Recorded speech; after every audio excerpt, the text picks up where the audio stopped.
தமிழ்நாட்டுல 375 எம்எல்ஏஸ் இருந்திருக்காங்களா? ஹங் அசெம்பிளினா என்ன? தமிழ்நாட்டுல இதுக்கு முன்னாடி ஹங் அசெம்பிளி கான்செப்ட் வந்திருக்கா? அப்படி வந்தா என்னலாம் நடக்கும்? இதை பத்திலாம் தான் இந்த வீடியோல பார்க்க போறோம். Let's welcome to the channel சாட்வே. This is Tamilselvan. தமிழ்நாடு சட்டமன்றத்துல இது வரைக்கும் ஹங் அசெம்பிளின்ற கான்செப்ட்லாம் எப்பப்பெல்லாம் நடந்திருக்கு அப்படின்ற ஒரு ஓவர்வியூவா பார்த்துடலாம். ஹங் அசெம்பிளினா முதல்ல என்ன? தொங்கு சட்டமன்றம், ஹங் அசெம்பிளி இந்த ரெண்டு வார்த்தையும் மே 7ஆம் தேதி எலெக்ஷன் ரிசல்ட் வெளியானதுல இருந்து நிறைய கேட்டிருப்போம். ஏன் அது ஹங் அசெம்பிளின்னு சொல்றாங்க, எதுக்காக அதை சொல்றாங்கன்றது இப்ப பார்க்கலாம்னா, தமிழ்நாடோட சட்டமன்றத்துல மொத்தம் 234 தொகுதி இருக்கு. அந்த 234 தொகுதியில பெரும்பான்மை, அதாவது ஒரு மேஜிக்கல் நம்பர் வேணும் அப்படின்னா கட்சி வந்து 118 எம்எல்ஏக்கள் வின் பண்ணிருக்கணும். அப்படி 118 எம்எல்ஏக்கள் ஜெயிக்கல அப்படின்ற பட்சத்துல பெரும்பான்மை இருக்காது. இப்போ ஒரு எக்ஸாம்பிளுக்கு சொல்லணும்னா, ஒரு ஏ அப்படின்ற கட்சி வந்து ஒரு 90 சீட் ஜெயிச்சிருக்காங்க, பிங்கிற கட்சி வந்து ஒரு 80 சீட் ஜெயிச்சிருக்காங்க, இன்னும் மற்ற கட்சிகள்லாம் ஒரு 10, 20 இந்த மாதிரிலாம் ஜெயிச்சிருக்காங்கன்னா, ஸோ இந்த மேஜிக்கல் நம்பர் 118 வரத்துக்கு யாருக்குமே ஒரு ப்ராப்பரான எலிஜிபிலிட்டி கிடையாது. ஸோ இந்த மாதிரியான சூழலை தான் தொங்கு சட்டமன்றம்னு சொல்றாங்க. ஏன் அதுக்கு வந்து 118ன்ற நம்பர் அப்படின்னா, இந்தியன் கான்ஸ்டிடியூஷன்ல வந்து இந்த பெரும்பான்மையை நிரூபிக்கிறதுக்கு ஒரு கேட்டகரி இருக்கு. அது என்னன்னா 50% ஆஃப் தொகுதிகள் +1 அப்படிங்கிறாங்க. இப்ப நம்ம தமிழ்நாடு சட்டமன்றத்தை எக்ஸாம்பிளுக்கு எடுத்துக்கிட்டோம் அப்படின்னா 234 தொகுதிகள், அதுல 50%னா 117. இப்போ ஒரு எக்ஸாம்பிளுக்கு இந்த கட்சி 117 எடுத்துட்டாங்க, இந்த கட்சி 117 எடுத்துட்டாங்க அப்படின்னு வச்சுக்கோங்களேன். ரேர் கேசஸ் தான், பட் எந்த மாதிரினாலும் பாசிபிலிட்டிஸ் நடக்கலாம் இல்லையா? அதுக்காக ரொம்ப பிரியராகவே யோசிச்சு இதுலயும் 117 இதுலயும் 117 வந்துட்டா அப்ப டை ஆயிரும். அப்ப யார் ஆட்சி அமைக்கிறதுன்னு திரும்பவும் ஒரு குழப்பமான சூழல் ஏற்படும். அதை தவிர்க்கிறதுக்காக தான் 117 + 1 அப்படிங்கிற கான்செப்ட் வச்சிருக்காங்க. அதனாலதான் இதுக்கு வந்து 118ங்கிறத மேஜிக்கல் நம்பர்னு சொல்றாங்க. இப்போ ஒரு எக்ஸாம்பிளுக்கு வந்து சொல்லணும்னா, கட்சி வந்து 118 ஜெயிச்சிட்டாங்க அப்படின்னா கவர்னர் கிட்ட எங்க கிட்ட தனி பெரும்பான்மையாவே 118 சீட் எங்க கிட்ட இருக்கு, ஸோ எங்களை ஆட்சி அமைக்கிறதுக்கு அழைப்பு கொடுங்க அப்படின்னு கேட்கலாம். கவர்னரும் கூப்பிட்டு அழைப்பு கொடுத்து ஆட்சி பொறுப்பேற்கிறதுக்கான வேலைகள்லாம் நடக்கும். அப்பயுமே ஒரு கண்டிஷன் இருக்கும். இப்ப நாங்க ஆட்சி பொறுப்பு ஏற்றுக்கிட்டா கூட 3 நாள்லயோ இல்ல ஒரு வாரத்திலயோ இல்ல 15 நாளுக்குள்ளேயோ சட்டமன்றத்துல ஃப்ளோர் டெஸ்ட் நடக்கும். அதாவது ஃப்ளோர் டெஸ்ட்னா தனி பெரும்பான்மை எங்களுக்கு கவுண்ட் இருக்கு அப்படிங்கறத வாக்கெடுப்பு மூலியமா, சட்டமன்றத்துல இருக்க எம்எல்ஏஸோட வாக்கெடுப்பு மூலியமா நிரூபிக்கணும் அப்படிங்கிற ஒரு நிபந்தனையோட கொடுப்பாரு. அங்க ஒரு வேளை திரும்ப பெரும்பான்மை தவறும் பட்சத்துல வேற 2 கட்சிகளோ இல்ல வேற கட்சிகளோ வேற வகையில ஆட்சி அமைக்கிறதுக்கு திரும்ப போய் கவர்னர்கிட்ட உரிமை கோரலாம். அப்ப அவர் அதையும் கன்சிடர் பண்ணுவாரு. அப்படி எந்த இடத்துலயுமே வந்து பெரும்பான்மை நிரூபிக்க முடியலன்னா ஆட்சி கலைக்கப்பட்டு திரும்ப ரீஎலெக்ஷன் நடக்கும். அந்த இன்பிட்வீன் கேப்ல வந்து பிரசிடென்ட்ஸ் ரூலுங்கிறது இம்ப்ளிமெண்ட் ஆகும். தமிழ்நாட்டுல இதுக்கு முன்னாடி எப்ப அந்த ஹங் அசெம்பிளி கான்செப்ட் ஏற்பட்டுச்சு அப்படின்னா, ஃபர்ஸ்ட் சொல்லணும்னா 1952ல நடந்த எலெக்ஷன்ல இப்படி ஒரு கான்செப்ட் ஏற்பட்டுச்சு. ஆனா அப்ப வந்து தமிழ்நாடுன்னு பெயர் வைக்கல. அப்ப வந்து ஒரு மெட்ராஸ் மாகாணம் அப்படிங்கிற அடிப்படையில தான் இருந்துச்சு. அந்த டைம்ல வந்து 375 எம்எல்ஏஸ் இருந்தாங்க. அந்த டைம்ல மெஜாரிட்டி நிரூபிக்கிறதுக்கு வந்து 188 எம்எல்ஏஸ் ஆதரவு வேணும். அப்படி இருக்க சூழல்ல காங்கிரஸ் அந்த டைம்ல போட்டியிட்டு 152 இடங்கள் ஜெயிச்சிட்டாங்க. ஆனாலும் 30 சீட்டு டு 32 சீட் வந்து டிஃபிஷியன்சி இருக்கு. சோ பெரும்பான்மை நிரூபிக்க முடியாது. அப்போ ஆப்போசிட்ல இருந்த சிபிஐ அந்த கம்யூனிஸ்ட் கட்சி வந்து ஆல்மோஸ்ட் ஒரு 62 இடங்கள் ஜெயிச்சிட்டாங்க. ஜெயிச்சு ஒரு ஸ்ட்ராங்கான எதிர்கட்சியாகவும் இருக்காங்க. இப்ப இவங்க நினைச்சாலும் ஆட்சி அமைக்க முடியாது, காங்கிரஸும் ஆட்சி அமைக்க முடியாது. இந்த மாதிரியான ஒரு சூழல் இருக்கும்போது தான் காங்கிரஸ் கட்சிக்காரர்கள் எல்லாம் சேர்ந்து தீவிர அரசியல் இருந்து ஒதுங்கி இருந்த ராஜகோபாலாச்சாரி அவரை கூப்பிட்டு ஆட்சி அமைக்கிறதுக்கு வந்து சப்போர்ட் பண்ணுங்கன்னு கேட்கறாங்க. பட் அவர் தான் எந்த இதுலயுமே கேண்டிடேட்டாவே நிக்கல, எதுவுமே பண்ணல. பட் இருந்தாலும் அப்ப எம்எல்சின்னு ஒண்ணு இருந்துச்சு. சோ அந்த எம்எல்சிக்கு உறுப்பினராக்கி அதன் மூலியமா அவரை கூப்பிட்டு சிஎம் ஆக்குனாங்க. சிஎம் ஆனதுக்கு அப்புறம் அவரு அதுக்கப்புறம் அந்த டைம்ல இருந்த காமன்வெல்த் கட்சி, உழைப்பாளிகள் கட்சி, அப்புறம் சின்ன சின்ன சுயேட்சை வேட்பாளர்கள் இவங்களை எல்லாம் பேசி அரவணைச்சு ஒன்று சேர்த்து சட்டமன்றத்துல பெரும்பான்மையை நிரூபிச்சாரு. நீங்க யோசிக்கலாம், அது எப்படி எம்எல்ஏவா நிக்காம எம்எல்சி மூலியமா நின்று ஒருத்தர் சிஎம் ஆக முடியும் அப்படின்னு. ஒரு எக்ஸாம்பிளுக்கு சொல்லணும்னா, இப்போ இந்தியாவோட பினான்ஸ் மினிஸ்டரா இருக்கக்கூடிய நிர்மலா சீதாராமன் அவர்கள் எப்படி எலெக்ஷன்லேயே கண்டெஸ்ட் பண்ணாம ராஜ்யசபா உறுப்பினராகி அதன் மூலியமா பினான்ஸ் மினிஸ்டர் ஆகிறாங்க. அந்த மாதிரியான கேட்டகரி தான் இது. சோ தமிழ்நாட்டுக்கு ஒரு எக்ஸாம்பிளா சொல்லணும், ஒரு தொங்கு சட்டமன்றத்துக்கான ஒரு எக்ஸாம்பிளா சொல்லணும்னா இந்த ஒரு சினாரியோ எடுத்துக்கலாம். வீடியோட ஸ்டார்டிங்ல 375 எம்எல்ஏன்னு பார்த்திருந்தோம். எம்எல்ஏன்னு சொல்ற அப்ப எத்தனை தொகுதி அப்படின்னு கேட்பீங்க. 375 தொகுதி இருந்துச்சா அப்படின்னு நீங்க யோசிக்கலாம். அதான் இல்ல, 309 தொகுதிகள் தான். அந்த 1952 எலெக்ஷன்ல வந்து வெறும் 309 தொகுதிகள்ல இருந்து 375 எம்எல்ஏஸ் பார்ட்டிசிபேட் பண்ணாங்க. அது எப்படி அப்படின்னு நீங்க கேட்கறது எனக்கு புரியுது. 243 தொகுதிகள்ல ஒரு எம்எல்ஏவும் 66 தொகுதிகள்ல 2 எம்எல்ஏவும் பார்ட்டிசிபேட் பண்ணாங்க. அது என்ன ஒரு எம்எல்ஏ 2 எம்எல்ஏ அப்படிங்கிறீங்கன்னா, 243 தொகுதிகள்ல பொது பிரிவினர் தான் அதிகமா இருந்தாங்க. அதனால அவங்களுக்காக ஒரு ரெப்ரசன்டேட்டிவ் வச்சு 243 எம்எல்ஏக்கள். மீதி இருக்க அந்த 66 தொகுதிகள்ல வந்து பழங்குடியின மற்றும் பட்டியலின சமூகத்தை சேர்ந்தவங்களும் அதிகமா இருக்காங்க. எலெக்ஷனுக்கு அப்புறம், அதாவது இண்டிபெண்டன்ஸ்க்கு அப்புறம் நடக்கிற எலெக்ஷன்ல இவங்களுக்கும் அதிக ரெப்ரசன்டேட்டிவ் கொடுக்கணும் அப்படிங்கிற அடிப்படையில 2 எம்எல்ஏ அந்த மாதிரி SC/STs அதிகமா இருக்கக்கூடிய தொகுதிகளில் மட்டும் 2 ரெப்ரசன்டேட்டிவ்ஸ், அதாவது 2 MLA இருக்கலாம் அப்படின்ற ஒரு சட்டத்தை அடிப்படையில 2 கேண்டிடேட்ஸ் நிறுத்துறாங்க. லிட்டரலி சொல்லணும்னா மக்கள் அந்த தொகுதிகள் எல்லாம் 2 ஓட்டு போடுவாங்க. பொதுப்பிரிவுல இருந்து யார் வெற்றி பெறணும் அப்படிங்கிறதுக்கு ஒரு ஓட்டு, SC/STல இருந்து யார் வெற்றி பெறணும் அப்படிங்கிறதுக்கு ஒரு ஓட்டு. பட் நமக்கு தெரியும், ஒரு தொகுதியில 2 MLAக்கள்லாம் இருந்தா பெரும் சிக்கல்கள் ஏற்படும், நிறைய பிரச்சனைகள் வந்துகிட்டே இருக்கும். நீ பெருசா நான் பெருசா, இல்ல யார்கிட்ட போய் எந்த தொகுதிக்கு யார்கிட்ட போய் என்ன விஷயத்துக்கு முறையிடுறது, இந்த மாதிரியான பல குழப்பங்கள் நீடிச்சுக்கிட்டே இருந்தது. அதனால மொத்தம் இந்தியா முழுமைக்குமே இந்த 2 அசம்பிளி, அதாவது 2 ரெப்ரசன்டேட்டிவ் இருக்கிற முறையை வந்து கேன்சல் பண்ணணும்னு முடிவு பண்ணி 1961ல ஒரு சட்ட திருத்தத்தை கொண்டு வராங்க. அதன் அடிப்படையில 1962 எலெக்ஷன்ல இருந்து இந்த டபுள் மெம்பர் கான்ஸ்டிடியூன்சி அப்படிங்கிற கான்செப்டே வந்து கேன்சல் பண்ணிட்டு இந்தியா ஃபுல்லாவே வெறும் சிங்கிள் மெம்பர் கான்ஸ்டிடியூன்சின்னு கொண்டு வந்துட்டாங்க.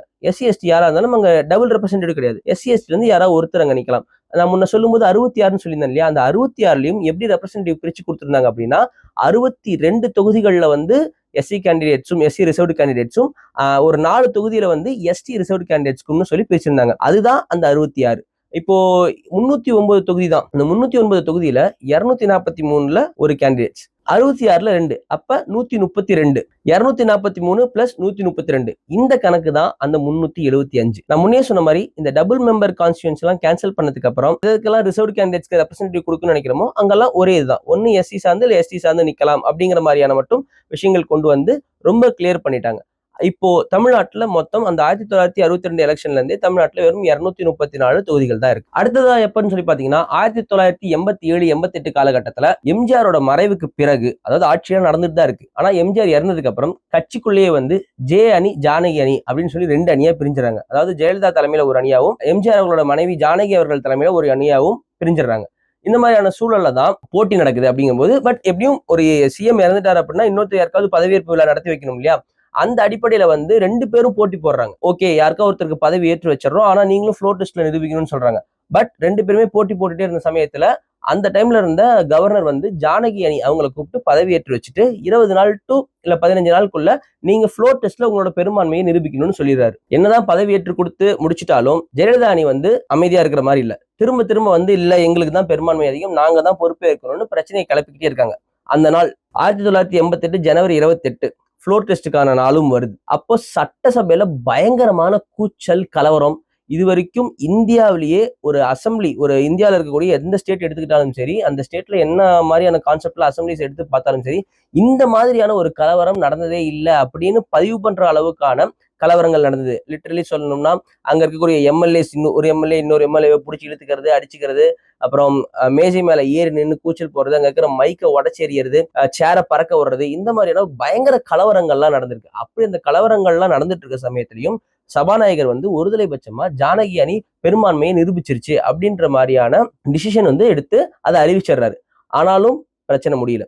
இந்த பிரச்சனைகள் வந்து பயங்கரமா வெளியே வந்து இது எப்படி பண்ண முடியும், பெரிய விவாத பொருளாகுது. அப்படியான சூழல்ல தான் கவர்னர் வந்து இது ஜனநாயக மாண்பு காக்கப்படல அப்படின்னு சொல்லி ஆட்சியவே கலைச்சிடுறாங்க. ஆட்சியை கலைச்சதுக்கு அப்புறம் வேற எலெக்ஷன் வந்தது, அது தனி கேட்டகரி. இந்த ஹங் அசம்பிளி கான்செப்ட்னு வரும்போது ஒரு பெரும்பான்மை இல்லை அப்படிங்கிற பட்சத்துல என்ன மாதிரியான சூழல்லாம் நடக்கும்ன்றதுக்கு இது ஒரு டைப் ஆஃப் எக்ஸாம்பிள்.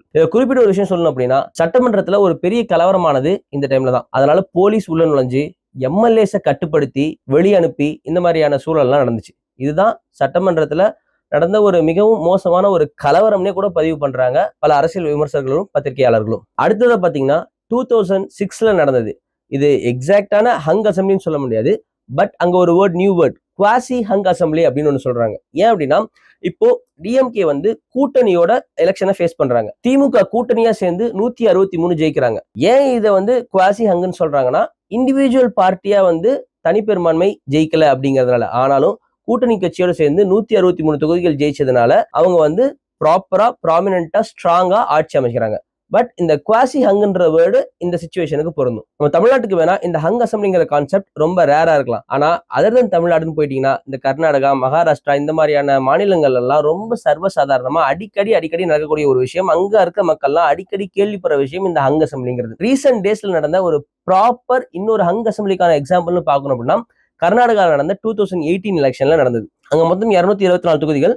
222 தொகுதிகள்ல எலெக்ஷன்ஸ் நடக்குது. அதுல 113ங்கிறது மெஜாரிட்டி. அந்த எலெக்ஷன் நடந்து முடிஞ்ச சமயத்துல பிஜேபி பார்ட்டி வந்து 104 இடங்கள்லயும், இந்தியன் நேஷனல் காங்கிரஸ் வந்து 78 இடங்கள்லயும், ஜனதாதள் அவங்க வந்து 37 இடங்களையும், அப்புறம் மற்ற கட்சிகள்லாம் சேர்ந்து ஒரு சில இடங்களும் ஜெயிச்சிருந்தாங்க. இங்கேயும் தனி மெஜாரிட்டியா யாருக்குமே 113ங்கிறது இல்ல. சோ இதுவும் ஒரு ப்ராப்பர் ஹங் அசம்பிளிக்கான எக்ஸாம்பிள். இங்க ட்விஸ்ட் என்னன்னா, யாருக்குமே மெஜாரிட்டி இல்லதான், ஆனா இண்டிவிஜுவல் லார்ஜஸ்ட் பார்ட்டியா வந்து பிஜேபி அதிக தொகுதிகளை ஜெயிச்சிருக்காங்க. ஆனாலும் எதிர்கட்சிகள் இருக்காங்க இல்லையா, காங்கிரஸும் ஜேடிஎஸும், அவங்க தேர்தலுக்கு பிந்தைய கூட்டணி அமைக்கிறாங்க. தேர்தலுக்கு பிந்தைய கூட்டணி அப்படிங்கிறதும் இந்தியன் கான்ஸ்டிடியூஷன்ல ஒரு ப்ராப்பரான ஒரு விஷயம் தான். அதுல எந்த ஒரு சிக்கலும் இல்லை. ஆனா எங்க அது சிக்கலாகும் அப்படின்னா, இப்போ ஒரு கட்சி இருக்கு, அந்த கட்சியில பெரும்பான்மையெல்லாம் ஒரு பக்கம் இருக்காங்க, ஒவ்வொரு எம்எல்ஏஸ் எல்லாம் வராங்க அப்படின்னா, அது கட்சி தாவல் தடை சட்டம் அப்படிங்கிறது பதில அதுக்கு ஒரு ப்ராப்பரான ஒரு ரெஸ்ட்ரிக்ஷனும் கொண்டு வந்தாங்க ஒரு சில காலத்துக்கு அப்புறம். அதை பத்தி நம்ம தனியா பார்க்கலாம். இப்போ 2 பேரும் பிளான் பண்ணி கூட்டணி அமைக்கிறாங்க. அப்போ பிஜேபியை விட ரொம்ப அதிக தொகுதிகள் இவங்களுக்கு இருக்கு. கிட்டத்தட்ட சொல்ல போனா தேர்தலுக்கு பிந்தைய கூட்டணின்ற அடிப்படையில இவங்க ஆட்சி அமைக்கிறதுக்கே எலிஜிபிளா இருக்காங்க. ஆனாலும் அப்ப இருந்த அந்த கர்நாடகா கவர்னர் என்ன பண்றாருன்னா, சிங்கிள் லார்ஜஸ்ட் பார்ட்டி, அதனால நாங்க பிஜேபி தான் ஆட்சி அமைக்க அழைக்கிறோம் அப்படின்னு சொல்லி பிஜேபியை கூப்பிட்டு ஆட்சி பொறுப்பேற்கிறதுக்கான ஃபார்மாலிட்டிஸ் எல்லாம் முடிச்சிடுறாங்க. அப்ப இது ரொம்ப பெரிய இஷ்யூ ஆகுது. காங்கிரஸும் ஜேடிஎஸும் சேர்ந்து ரொம்பவே வந்து இஷ்யூ ஆக்கி அதை கோர்ட் கேஸ் வரைக்கும் கொண்டு போயிடுறாங்க. இதுல சுவாரஸ்யமான விஷயம் என்னன்னு பாத்தீங்கன்னா, supreme court of India night நேரத்துல இந்த கேஸை எடுத்து விசாரணை நடத்துறாங்க. ஏன் நைட் நேரம் அப்படின்னா, ரொம்ப நேரம் தாழ்த்த இல்ல நேரம் கடக்க என்ன ஆகும்னா, குதிரை பேரம் நடக்க வாய்ப்பு இருக்கு, எம்எல்ஏக்களை வந்து மிரட்டி பணி வைக்கிறதுக்கான வாய்ப்புகள் இருக்கு, அங்க ஜனநாயகம் காக்கப்படாம போறதுக்கான அனைத்து சாத்தியக்கூறுகளும் இருக்குன்னு சொல்லி ரொம்ப அவசரமாவே இந்த கேஸை அதுவும் நைட் நேரத்தில் எடுத்து விசாரணை பண்றாங்க. முன்ன அங்க கவர்னர் பிஜேபிக்கு பதவியேற்றி வச்சுட்டு 15 நாள்ல ஃப்ளோர் டெஸ்ட் எடுக்கணும்ன்ற விஷயத்த சொல்லியிருந்தாங்க. ஆனா இங்க சுப்ரீம் கோர்ட்ல இந்த இன்வெஸ்டிகேஷனுக்கு அப்புறம்லாம் என்ன சொல்றாங்க அப்படின்னா, 15 நாள்லாம் டைம் கிடையாது, 3 டேஸ்ல ஃப்ளோர் டெஸ்ட் நீங்க நடத்தணும் அப்படின்னு சொல்றாங்க. ஃப்ளோர் டெஸ்ட் டேவும் வருது. எடியூரப்பா பயங்கர உணர்ச்சி மிகு உரையெல்லாம் பேசுறாரு. நான் மக்களுக்காக உழைக்கிறதுக்கு வந்துக்கிறேன், அந்த மாதிரியான டயலாக் எல்லாம் பேசுறாரு. ஆனாலும் ஃப்ளோர் டெஸ்ட்ல எடியூரப்பா அவர்கள் வந்து தோத்துறாரு.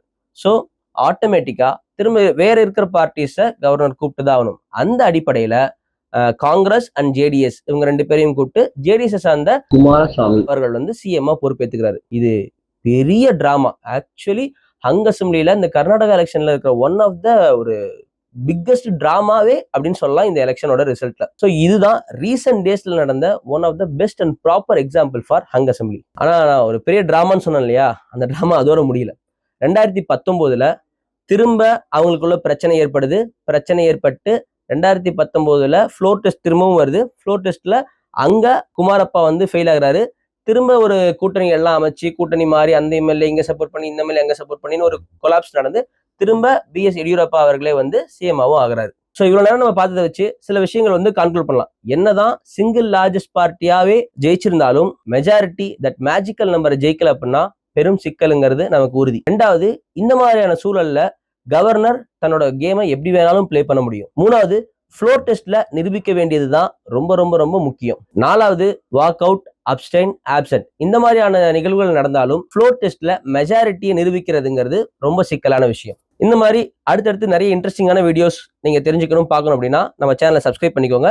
இது உங்க ஃப்ரெண்ட்ஸ்க்கும் தெரியப்படுத்தணும்னா ஷேர் பண்ணுங்க. அடுத்த வீடியோல சந்திப்போம். Until then, this is Tamilselvan. Chatway.